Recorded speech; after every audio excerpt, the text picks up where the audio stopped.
Hey, this is Morning Perfect Base. I'm Van Velding, and I'm going to work a little bit on my Banana Viking server chunk build. You can see I've done quite a bit of work since the last time we were here. That's my little mushroom chunk. This is going to be a new gold farm chunk with, of course, the ender portals you need for that. It was supposed to be a shortcut to get me across my base, but honestly, it takes longer to go into the nether, go to the other portal, get out of the nether, and then get out of my other nether portal chunk than it does to just walk over there, man. Like, the entire design of this was linear with a few shortcuts to make things quicker. And that's not really how it shook out, like, at all. Regardless, I don't think my recording is doing well, so, we're all just going to have to suck that up. The gist of what I'm doing today is a little project I talked about before called Enterprise One. And my initial thought with Enterprise One was, oh, hey, I'm just going to kind of spitball a few episodes, We're just going to take it nice and easy. We're going to do an outline. I talk about the structure of Star Trek episodes so much in the Beige and the Bold. I thought to myself, well, just freaking write one already. Picard came out. I wasn't completely satisfied with it. I felt that it's good. I look forward to watching more Picard.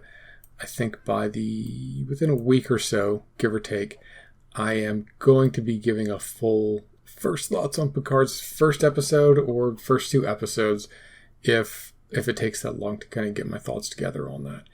Regardless, today I'm going to do a little farming cycle. Maybe not a full farming cycle, but at the very least I'm going to hit up my chorus plants here. My plan is to make an Erie in the block right over there. And it's going to be between the chorus plants and the gold farm chunk. So it's going to be pretty tall, as I'm going to say. So I'm going to need a lot of chorus blocks. So I'm going to need a lot of endstone. I'm going to need a lot of chorus plants. It's going to be fairly resource intensive. I'm also going to require purple or magenta glass. I always assumed it was purple glass. I went to an end block on the Realm where the actual perfect base is with my friend Josh, and we rated that for an elytra and a couple other things. And when I came back with a banner. I washed it off, and it said, yeah, no, this is a magenta banner. I'm like, I thought it was a purple. I thought everything in the end was purple. But maybe it's magenta instead. I'm not 100% on that. So, turn up the chorus blocks carefully. Right, so I don't know where all that's going to go, but I'm going to need a heck of a lot of resources. I've studied the structure of the end cities. I plan to have it look like an end city. Not exactly. I can't start small and go big like they did. My chunks are 16 by 16. That's even. The construction of end city buildings are odd-based. In addition, they're built in a specific way where you go straight up and it's very hard to go up. I'm going to make it very easy to get up. So it's going to be more inspired by in-city stuff with some in-city flourishes more than modeled directly after it. But it was worth it. It was worth it kind of for my edification to just see how they're built. Because you can look at the structure and you can see the procedures at play. And there might be a few like little bumpers on the end to keep it from getting crazy. But you can generally see, oh, you build up. Oh, you spawn wings. Oh, maybe the wings will spawn more up. And so on and so forth. And that was really great to get a handle on. I did not for long-term viewers throw another pearl off of a platform to hit the ship, which then teleported me to a space some 40 blocks above the ground where I then fell because I'm a spaz. Is spaz okay to say? All right, well, I'm not going to say anymore regardless. So, what I'm here to talk about today, though, is Enterprise One. I did the Enterprise One concept a while back.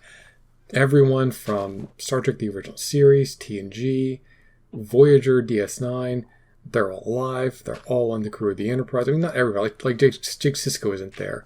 But they're all there at different parts of their lives to kind of make this whole holistic crew that we have from many years of Star Trek. And we can kind of put them in a different place and just have fun with it, just like a big nerd all. And I was like, well, what stories do you write for them? Like, well, you could do, pretty good stories. The stories that Star Trek isn't doing now. allegedly. Again, I haven't seen Discovery. I've only seen one episode of Picard. It looks like Picard's going to be one of those meta-plot heavy episodes series. So we're not going to get, I think, a lot of political allegory except for the drumbeat of xenophobia and refugees and understanding the other. That it's kind of been, for all of 45 minutes, admittedly, but I feel strongly like it's committed to that. There we go. And then do forever, and then I'm going to walk over here. I just want to give it a minute because I don't want to get rubber banded. I need to put a railing on that other portal. Because we get a lot of rubber banding on the Banana Viking server. And like that cliff just goes right into lava. It's like I don't want to get rid of the lava because that's stylistic. But I do need to put a safety rail here, just like I got up here. Just like I got here on this other one. So, oof. My internet's been real dodgy lately. So anyway, Enterprise One. We're like 6. Okay, so we're like 6 minutes in. I gotta relay a lot of plot here because the deal was I thought, what if I just break a story? Because I do the beige and the bold. Derek and I talk about story structure. We break it down scene by scene. So like I can do that, right? Like how hard is it to write an episode of Star Trek? I make it look easy. I make it look easy every week whenever I criticize the work done by actual Star Trek writers when they're building something up from scratch. I can look at that in 45 minutes go, I know what you did wrong. And I've rubber banded back to oh, fuck me.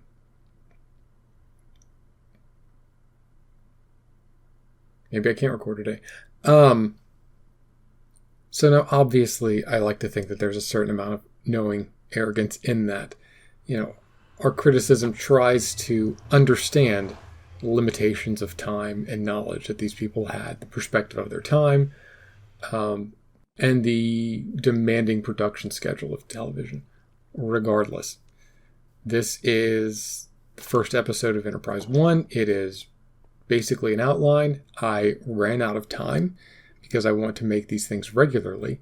So I think it's only fair that if I am going to try to write Star Trek episodes, and if I'm going to be critical of people who have written Star Trek episodes, I cannot sleep in this bed for some reason, that, I have my own constraints, and I occasionally have to ship an episode I don't fully like, that isn't fully ironed out, that isn't smooth, that isn't clean, simply because my time is up. I like this. I'd actually kind of like a partner on this.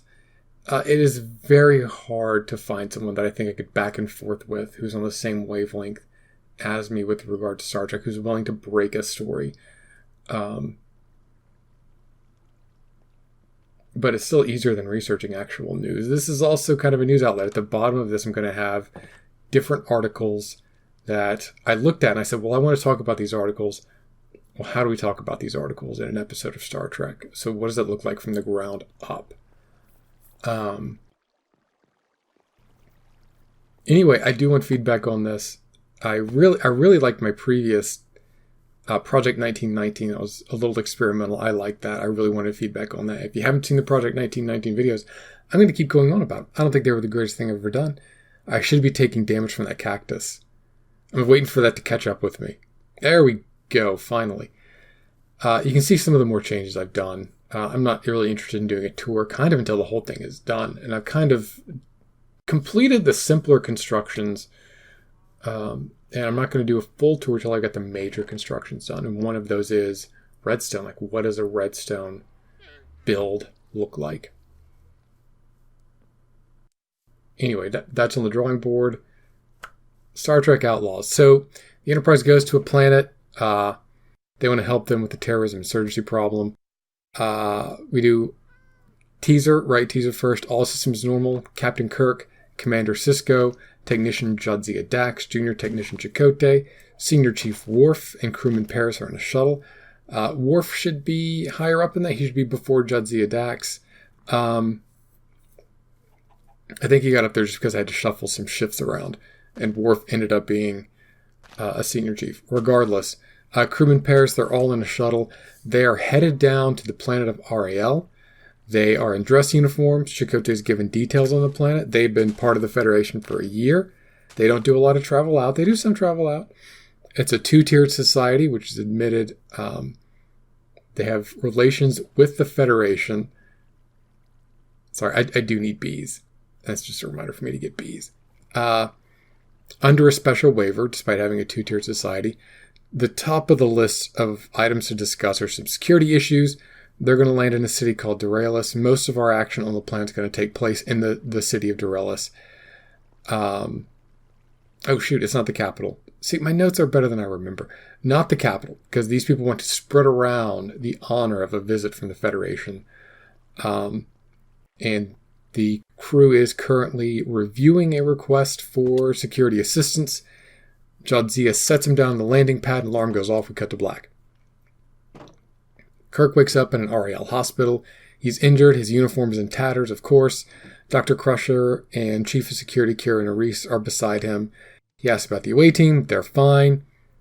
The ship, the Enterprise, is fine too. Lieutenant Commander Janeway's in command. Kira hands him a pad, right, that shows the exploded landing site. She explains it was a terrorist attack. It barely breached the shuttle's hull. Obviously incapacitated the crew, injured the crew. They are working with the Aurelians on it. It looks like their security issues are more serious than we thought, which is the exact spring off you want from a teaser. So, all right, I guess I already had Core's fruit smelting. So, Act 1, Scene 1, we do logistics. Kirk and crew are back on the Enterprise. Janeway gives them a rundown about the threat. There are two classes, the Pre-Adel, the Dels, Pre-Ariel, and the Dels. When they joined the Federation, it was the understanding of the diplomatic and cultural exchange teams that it was an unequal society, but one which both parts of that society generally agreed to. And Kirk, he gets all sarcastic, a mere handful of dissidents protesting their lower but were assured equitable social status. And Janeway's like, yeah, well, we've also seen our fair share of worlds with small but destructive groups of dissidents. And Kirk is like, find out which one it is, Commander. So we swing right into Scene 2. And she goes to the Mission Specialist Office, which is her division. We have her working shift there, which is Spock, Tuvok, Harry Kim, Christine Chappell, Will Riker, and additionally we have Poelin, Pre-Ariel Liaison Officer. She works with their security. So our main clues, we established it's a list of suspects and the explosives themselves. Poelin is more interested in the extremist Dels than in analyzing the explosive. She wants to prevent the next attack. So Tuvok receives half of the Ariel list of suspects. These are just local individuals associated with Del extremists, and they also get security, staffing, and crowd lists for landing and reception. And they're going to find extremists that had access, basically. They go through them and talk about subjects 1, 2, and 3. They all sound like they're possible dissidents. It would be good to write those profiles from folks like Richard Jewell or Michael Brown, people who, yeah, when you talk about anyone in a specific light, they sound like a possible terrorist. You can always find a motivation for someone. Scene 3, we asked some serious questions of Poelin. Given Earth, America's history with separate but equal, we are really skeptical about why the Federation has been accepting of a government with literal second-class citizens. Poelin gives us the deal. The Trill, for example, have different rights for joined Trill, unjoined Trill, and unjoined symbiotes. The rights of those groups are different because they have different needs, because they are different. She brings out the old line, from each according to their ability, to each according to their need. The Dels are genetically different. The Sorok, the Starfleet Cultural Survey vessel assigned to Ariel, agreed in their analysis that the Dels are not capable of fulfilling the obligations of governance over themselves. They've been a subservient class for so long, they are part of a genetically distinct species. This is called a system of duality. The Dels are prone to violence. They're allegedly irrational, selfishly incapable of the spirit of community necessary to sustain society. The Ariel have an idea called Mos Maiorum. Janeway's like, that wasn't translated. And Tuvok like, it was for me. And Spock is like, hey, it's Latin. It's from Earth of Ancient Rome. Mos Maiorum is an unwritten code of social mores central to Roman life. A sense of duty to one's community and the social order. That wasn't an even fit. I don't know Latin. I don't know any references for that, so we're going to misuse the Latin idea of Mos Maiorum. Sorry. Scene 104, 105, they break. Tuvok offers Spock, they go on like a little break, like they get lunch or whatever. Tuvok offers Spock a game of Calto. Spock declines in favor of chess. Tuvok's a little snooty about it. Janeway approaches Kim, accepting a pad kind of without thinking as she walks up to him. He's like, Mr. Kim, I'd like a copy of the Soroct records on their mission to Ariel. And Kim's like, you're holding it, sir. And then she just grins and kind of tucks in. Riker and Kim hit it off over some jazz music. That's something they have in common as characters. Janeway asks Spock to go down to the crash site and review the Soroct record on the trip over. Chapel offers to go with, as she'd like to recover the last of the equipment the medical team brought down to the planet after the explosion. What the heck is going on here? Can I not just get on top? I can't get on top of that ladder because the other ladder is here. And therefore I cannot close this hatch behind me and end up on top of it. That is frustrating. Is that really how freaking ladders work? That is really how freaking ladders work. Okay. That is... it's balls. So, Chapel gets the equipment. She asks around about Dell patients at the hospital. She finds a wing for Dell patients. It's not very good. She finds a nurse and tries to ask her questions. But the nurse herself, Adele, is brusque, and she is not interested in Chapel's general undirected curiosity. You have 15 seconds to put your number in my pocket, and I might call you after my shift. We understand she's busy. She's under a lot of pressure to get stuff done. She doesn't have time to deal with Chapel's BS. Scene 202.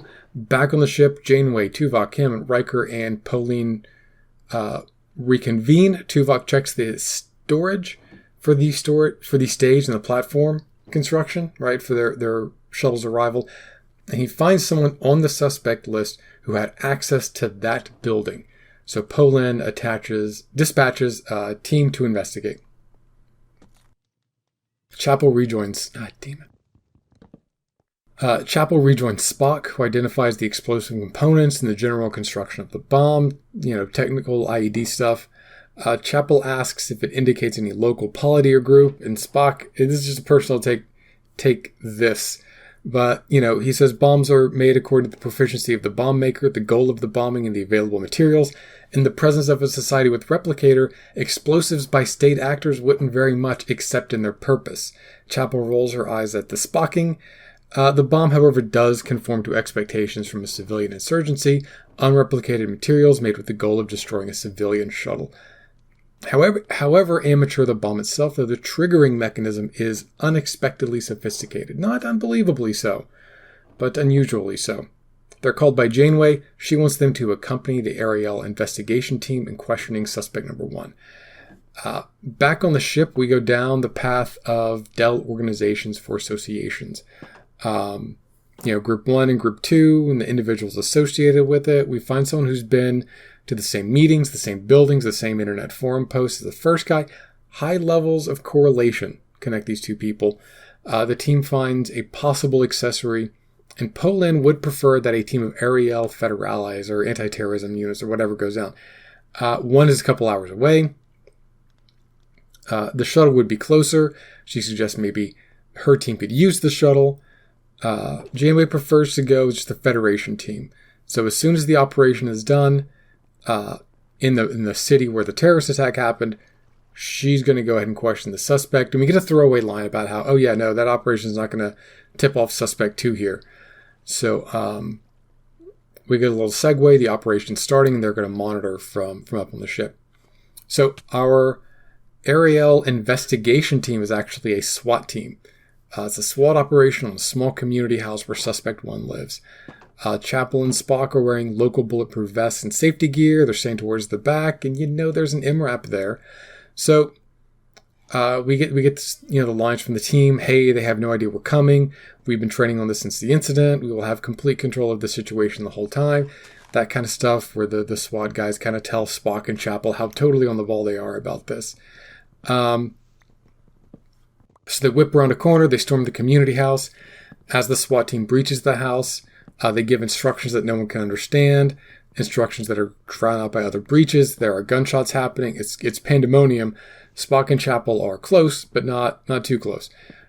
The upstairs is being cleared, and the kid, like 11 or 13, slips by the SWAT team. Spock halts him, grabs him by the arm. An officer kicks the kid out from Spock's hand into the floor. He shouts an order, still incomprehensible, then leans on the kid, zip ties his hand. Spock looks back at this. As he does so, a flash grenade comes down the stairway. Chapel sees it, covers Spock's ears and his body with her body. We cut to black. Act 3, Scene 301. This is the scene where Janeway leads an away team to talk to the suspect. He won't talk with Polin. He is willing to talk with the Starfleet guys. Polin obviously wants to take a whole team down here. Janeway's just like, no, it's just going to be us. It's going to be fine. So they lock her out. The suspect gives Polin a look as he closes the door on her. We cut back to Chapel and Spock. They're in the aftermath of the raid. The SWAT guys have a lot of excuses for why things went wrong. One of them got shot. They're like, oh, it's because the walls are thin. Chapel and Spock are doing their own CSI of the crime scene. They find a small room big enough for one person. That's probably where the bomb was assembled. There are tools that are commensurate with that. There is a bloodied person outside of the room. There's there's blood and like the white outline of a person. The bullet tracked through that person into a computer they need. SWAT guy's like, oh gosh, I didn't know if they had a weapon. There's no sign of any weapon around them. The weapons also have little white outlines like the bodies do, and we don't see that. We don't have that. I was like, well, now our computer shot, we're not gonna be able to get evidence off of it. So they're invited to take part in the interrogations of the people that were arrested at the community house. Chapel does not want to do that. So Spock's like, hey, look, if this world's methods, however brutal, are effective, it is incumbent upon us to learn that. And she doesn't like that, obviously. But he continues, and if this world's methods are brutal and fruitless, we would do well to learn that as well. Kind of saying, hey, look, if these guys are just being dicks for the sake of being dicks, like, our course of action remains the same. We have to expose ourselves to the unpleasantness of their methods if we are to learn the truth of them. And he also does it with an open mind. Now, being open-minded towards brutality I don't think is freaking revolutionary, but, whatever. We're rolling with it. Scene 303. Janeway and her folks, I think it's just Janeway and Tuvok at this point. I kind of wrote everyone else into subplots. Really just Janeway, Tuvok, and maybe like a security guy. They speak with Suspect 2 and learn that they don't support violence. Their organization doesn't. They want to institute change through a referendum on the system of duality. They've never met or done anything violent and haven't reported any violence because they stay away from those types. The pre-RAL don't believe the issues that the Dells have because they don't see it happen and they're ready to believe the worst of the pre-RAL anyway. Kim and Riker are working on evidence from Suspect 1. Clearly the tools they had could have made the bomb. Suspect 1 was talented enough to do that according to his background, but the detonator, the triggering mechanism was very different. It was more advanced. Kim recovers the computer from Spock's uploaded scans, as that had to be the source of the trigger. Riker checks travel and financial records. He finds cash out over a few weeks, 200 credits a week for 2 months, nothing else like it in Suspect 1's history. It's not like they were getting, gas money every week. This is something that happened for a brief period of time. Kim finds no search results for anything like the trigger, but does find it in chat records with Suspect 3. This corresponds with Riker's cash-out records. So they find Suspect 3's social media and begin working backwards on the RAL's internet. Polin interrupts the meeting with the SWAT team. She says she knocked on the door and was worried about them. One of the SWAT guys emerges from the back room with a case of guns. They arrest Suspect 2 and whisk him away before the team can ask any more questions. She quips a line to Janeway about, hey, I didn't want you to regret not doing the right thing. As that scene's winding down, Tuvok says, hey, he saw the SWAT member bring the guns in, possibly thinking that the Federation team wouldn't notice. Act 4, I'm trying to wrap this up, trust me. Spock and Chapel leave the interrogation center. She says she's going to get a local meal and he's going to join her. They eat. The woman at the counter says, hey, your money's no good here. You get a throwaway line there about, hey, this is part of the transition to a moneyless economy. They find Adele sitting alone. Spock finds them because who else would know about social outcasts eating at lunch than Spock? So as they speak, and according to this Adele, there's no single way to define Adele except by how they're treated. This person knows why they are Adele because their culture is different, but not all Adeles are members of their culture. Chapel looks outside and she sees there's no actual wheelchair ramps on any of these buildings. So they take the equipment from the hospital that Chapel was picking up. She never put that on the shuttle. She never took it back up to the ship. She's been carting that around for a while. Or maybe they make a trip back to the shuttle. The details aren't that important. So she links up with the computer and they try to go through all the records from the Sorok, and try to figure out, like, hey, why, how are these guys different? How are these guys genetically distinct? And there are genetic trends, but they are not absolute. Sometimes there are cultural trends, but the genetic trends don't have to be absolute, which deepens our mystery. What is Adele? The bridge says that Chapel has a communication from the planet's surface, audio only, civilian. Scene 402.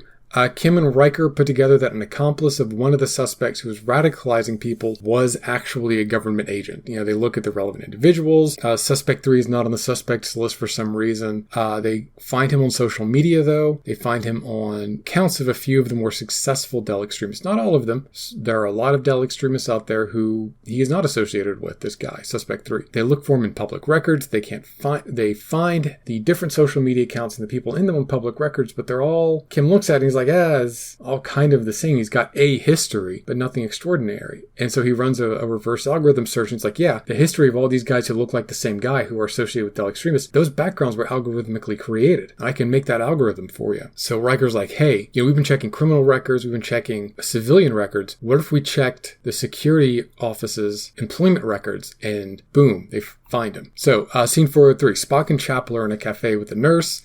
She answers some questions. What's the difference between the Pre-L and the Dell? Their rights. That's it. If the Dell can vote, like that's freedom, right? That's not oppression, but they can only vote for Pre-L candidates, and the Pre-L majority never allows them to table the topic of ending the system of duality.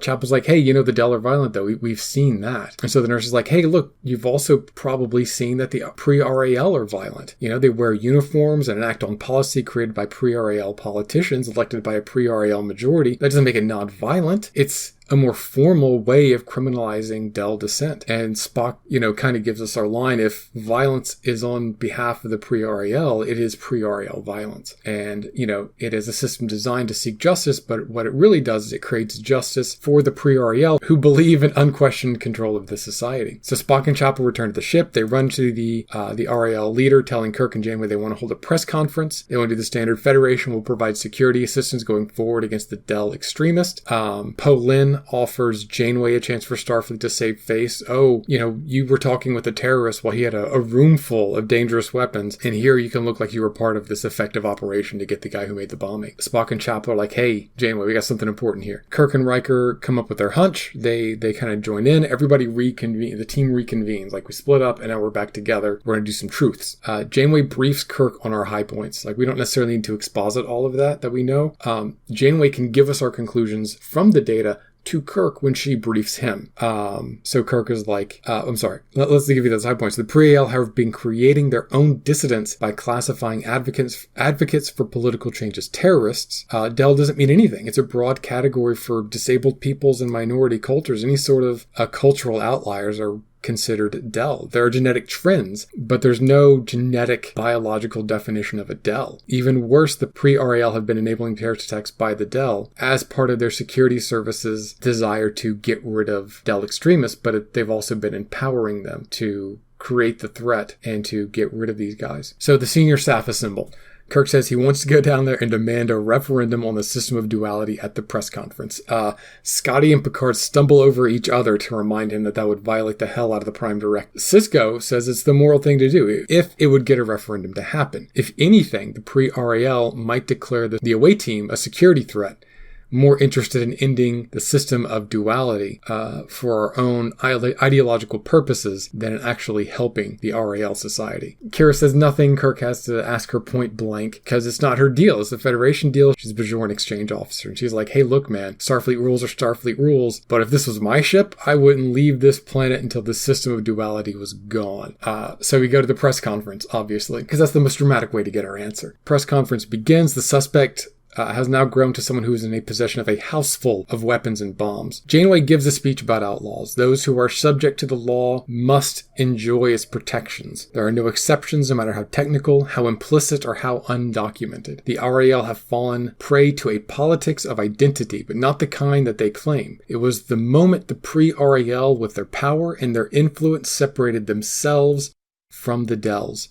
It was the moment they started treating the Dells differently, for nothing. She says that when they return, they will request the Federation withdraw their waiver and cease their dealings with the RAL until such a time as the system of duality is removed and each Dell shares the same economic, political, and social power as their pre-RAL peers. Final scene, as she and the away team move off the stage, she's confronted by Pauline, who blocks her with some police. She says that Janeway and Starfleet have de facto advocated violent political revolution. Janeway says that she only sees one population on RAL, which is as violent, irrational, and unable to uphold a just society as Pauline claims the Del are. And that's the pre-RAL. After a tense moment, Janeway says she'll be leaving now, and she advises Pauline to move. I don't want you to regret doing the wrong thing. And we cut. And obviously everything's going to start fresh episode next week. So my sign out says is something about keep asking questions. So keep asking questions.